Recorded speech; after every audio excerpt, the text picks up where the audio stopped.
Hi, hope you guys are doing good. And let's just kickstart and jump onto chapter number 25, that is faith. A miracle is the name given by those who have no faith to the works of faith. Faith is the substance of things hoped for, the evidence of things not seen. The very reason for the law of assumption is contained in this quotation. If there were not a deep seated awareness that then that which you hope for had substance and was possible of attainment, it would be impossible to assume the consciousness of being or having it. It is the fact that creation is finished and everything exists that stirs you to hope, and hope in turn implies expectation. And without expectation of success, it would be impossible to use consciously the law of assumption. Evidence is a sign of actuality. Thus, this quotation means that faith is the awareness of the reality of that which you assume, a conviction of the reality of things which you do not see, the mental perception of the reality of the invisible. Consequently, it is obvious that a lack of faith means disbelief in the existence of that which you desire. In as much as that which you experience is the faithful reproduction of your state of consciousness, lack of faith will mean perpetual failure in any conscious use of the law of assumption. In all the ages of history, faith has played a major role.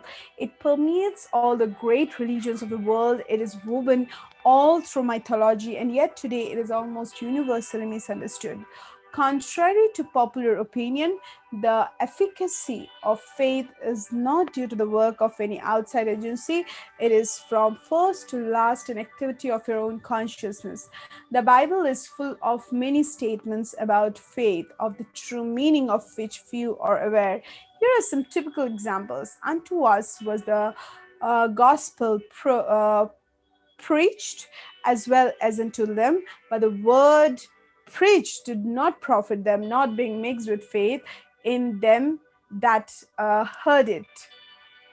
In this quotation, the us and then make clear that all of us hear the gospel. Gospel means good news. Very obviously, good news for you would be that you had attained a desire.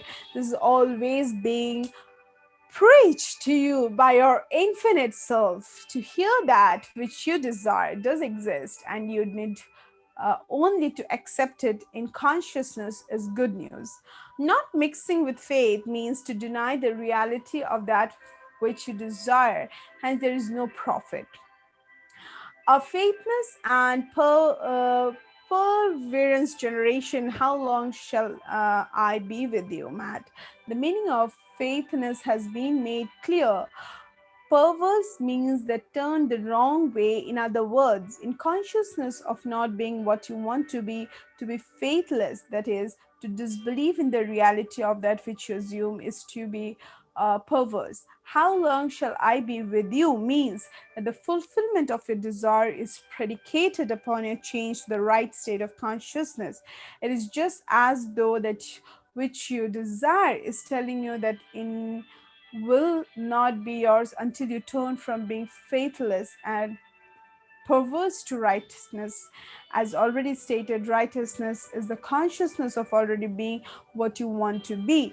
By faith, he forsook Egypt, not fearing the wrath of the king, for he endured as seeing him who is invisible. Egypt means darkness, believe in many gods. The king symbolizes the power of outside conditions or circumstances. He is your concept of yourself as already being what you want to be. Enduring as seeing him who is invisible means persisting in the assumption that your desire is already fulfilled. Thus, this quotation means that by persisting in the assumption that you already are the person you want to be, you rise above all doubt, fear, and believe in power of outside conditions or circumstances, and your world inevitably conforms to your assumption. The dictionary definitions of faith, the assent of the mind or understanding to the truth, unwavering adherence to principle, are so pertinent that they might well have been written with the law of assumption in mind. Faith does not question, faith just knows. destiny. Your destiny is that, this is chapter number 26. So, your destiny is that which you must inevitably experience. Reality, it is an infinite number of individual destinies, each of which, when attained, is the starting place for a new destiny. Since life is infinite, the concept of an ultimate destiny is inconceivable. When we understand that consciousness is the only reality, we know that it is the only creator. This means that your consciousness is the creator of your destiny. The fact is, you are creating your destiny every single moment, when you know it or not. Much that is good and even wonderful has come into your life without your having any linking that you are or were the creator of it. However, the understanding of the causes of your experience and the knowledge that you are the sole creator of the contents of your life, both good and bad, not only make you a much keener observer of all phenomena, but through awareness of the power of your own consciousness, intensify your appreciation of the richness and grandeur of life. Regardless of occasional experiences to the contrary, it is your destiny to rise to higher and higher states of consciousness and to bring into manifestation more and more of Creator's infinite wonders. Actually, you are destined to reach the point where you realize that through your own desire, you can consciously create your successive destinies. The study of this book, with its detailed exposition of consciousness and the operation of the law of assumption, is the master key to the conscious attainment of your highest destiny. This very start your new life, approach every experience in a new frame of mind with a new state of consciousness. Assume the noblest and the best of yourself in every respect and continue therein. Make believe great wonders, trust me, are possible. Chapter number 27, that is reverence. Never wouldst thou have made anything if thou had not loved it wisdom.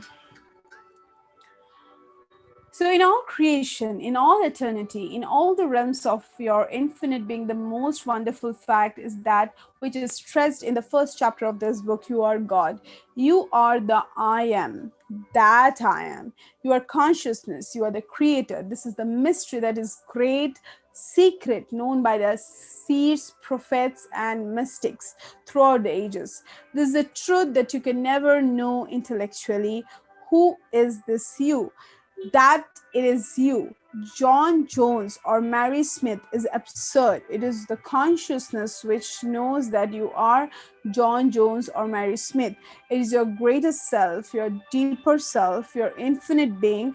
Call it what you will. The important thing is that it is within you. It is you. It is your world. It is this fact that underlines the immutable law of assumption. It is upon this fact that your very existence is built. It is this fact that is the foundation of every chapter of this book. No, you cannot know this intellectually. You cannot debate it. You cannot substantiate it. You can only feel it. You can only be aware of it. Become aware of it. One great emotion permeates your being. You live with a perpetual feeling of reverence, the knowledge that your creator is the very self of yourself and never would have made you had he not loved you, must fill your heart with devotion. Yes, with adoration. One knowing glimpse of the world about you and any single instant of time is sufficient to fill you with profound awe and a feeling of worship. It is when your feeling of reverence is most intense that you are close to God, and when you are close to God, your life is richest. Our deepest feelings are precisely those who are least able to express, and even in the act of adoration. Silence is our highest praise. I hope you have enjoyed reading The Power of Awareness by Neville Goddard. So that's it. That was the book. One key learning, three key learnings I'll say was, whatever your assumption is, try to assume it as in details as possible. The second is the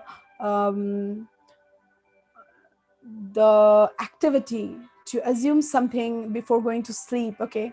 And the third is it can fail. It can fail if you don't believe into it. So these are three things that I'm taking from the book for a lifetime learning. I hope you are keeping the word, that is, just keep on spreading the word hope. Help people as much as you can in your limitations. Remember one thing: givers don't have a takers don't have a limit, but givers should always have a limit.